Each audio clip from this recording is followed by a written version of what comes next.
আসসালামু আলাইকুম, কেমন আছো সবাই? আলহামদুলিল্লাহ, আমি খুব ভালো আছি। এই তো রান্নার জন্য প্রস্তুতি নিচ্ছি। অনেক লেট হয়ে গেল রান্না করা, প্রায় 12টা বাজে।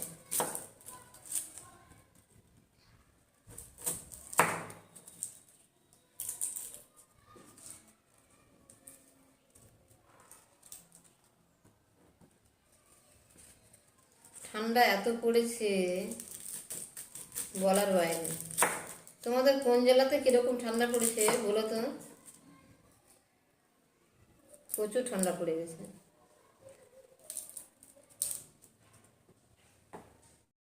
পেঁয়াজটাকে ধুতে হবে, কালো কালো কি হয়ে আছে, নোংরা, না ধুলে হবেই না।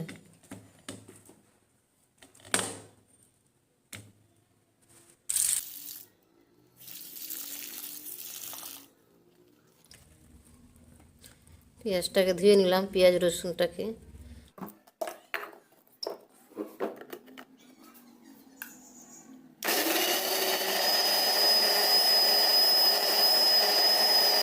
এই মাছটাকে নাকি লবণ দিয়ে ধুতে হবে। আমি তো কোনো দিন রান্নাও করিনি, খাইও নি। আমি রান্না করতে পারবো কি পারবো না এটাই ভাবছি। এটাকে কি মাছ বলে কমেন্ট করো তো।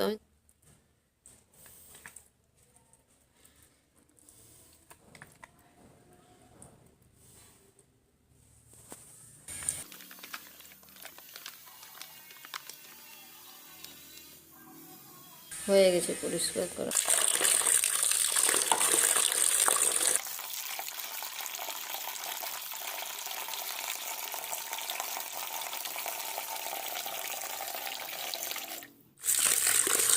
মাছটা টাটকা আছে না, অনেক তেল। এ নিয়ে 5 বার ধুলাম, তবুও তেল হয়েই আছে।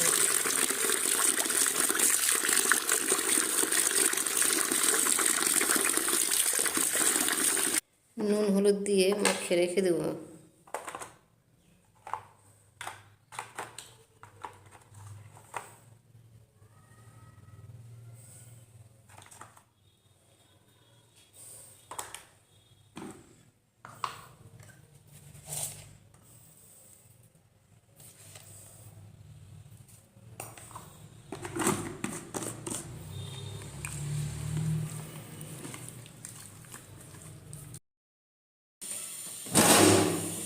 রান্নার অনেক দেরি হয়ে গেল।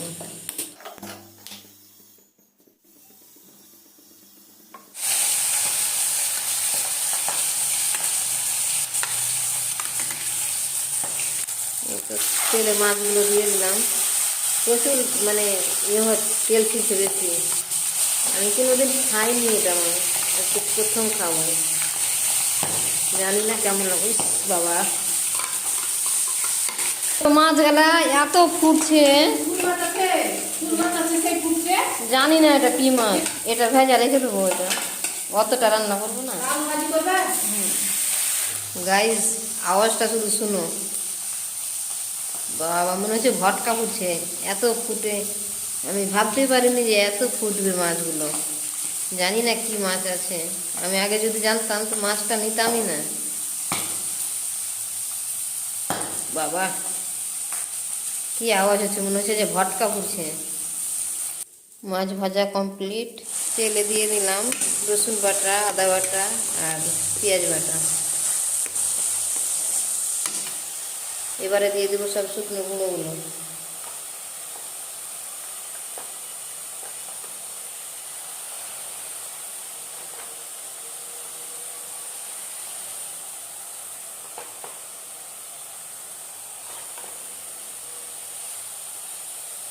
লঙ্কা গুঁড়ো দিলাম,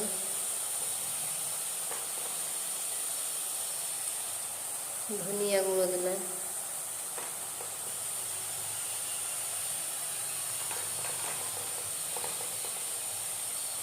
জিরে গুঁড়ো দিলাম।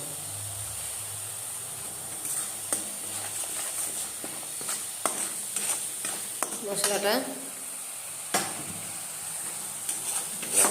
ভালোভাবে কষতে হবে।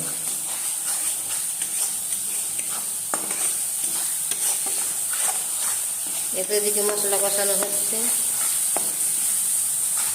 মশলা কষানো হয়ে গেছে। ব্যাস, একটু মাছ দিয়ে দিলাম, এবার ভালোভাবে কষতে হবে।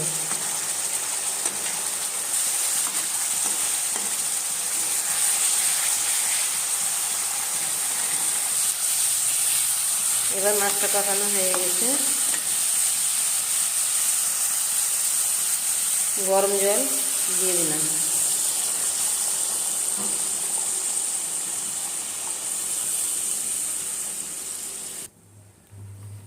এদিকে তো আলু চাপিয়ে দিলাম, আলু ভাজা করতে হবে। শুধু শুধু মাছ দিয়ে তো ভাত খাওয়া যাবে না, একটা কিছু করতেই হবে।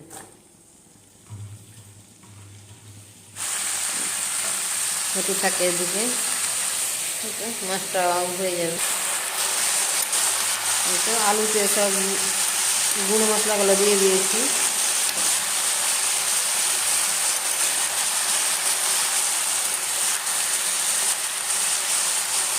হতে থাকে।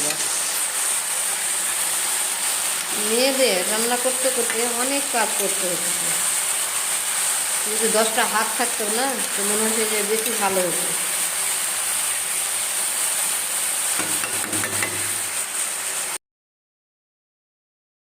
এই তো এদিকে ভাত চাপিয়ে দিয়েছি।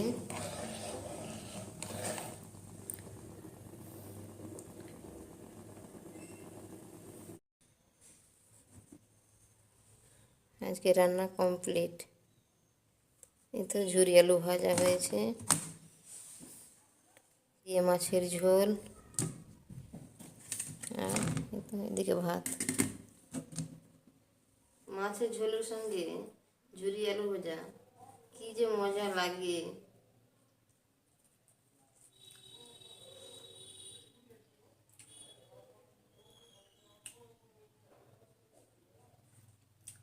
আমি ভাবছিলাম যে মাছটা টেস্ট হবে না, কিন্তু না, খুবই টেস্ট,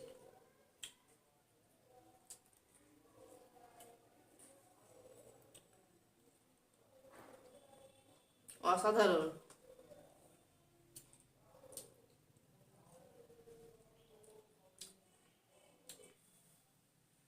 গাইস, আমার মতন কে কে আছো আলসেমি বলো তো, বিশেষ করে কাপড় গোছাতে। আমার তো কাপড় গোছাতে ইচ্ছাই করে না। আমার মনে হয় যে কাপড় কাচাটা যতটা সহজ, মানে কাপড় গোছানোটা বেশি কঠিন। আমার কাছে ভালো লাগে না।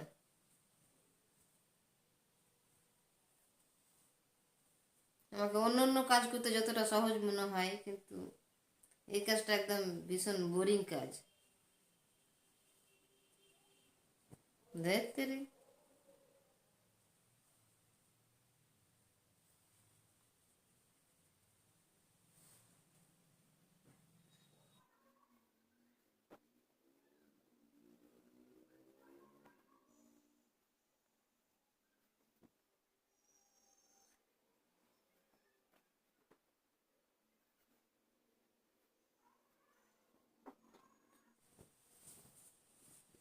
শান্তি হলো বাবা, এতক্ষণে গোছানো হলো কাপড়গুলো।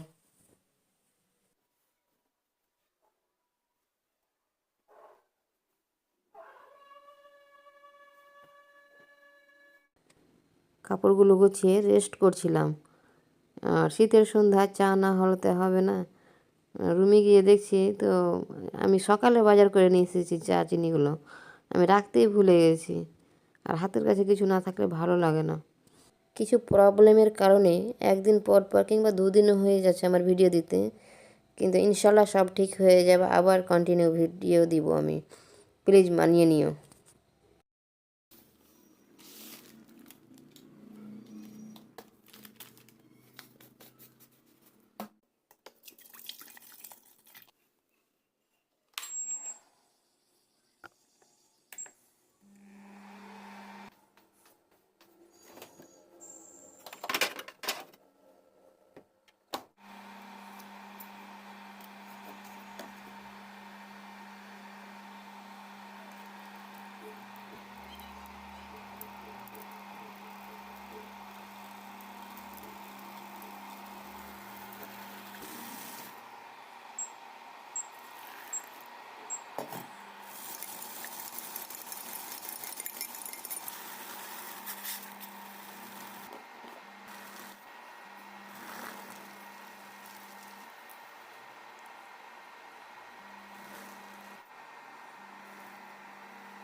ভিডিওটা এখান থেকে শেষ করছি।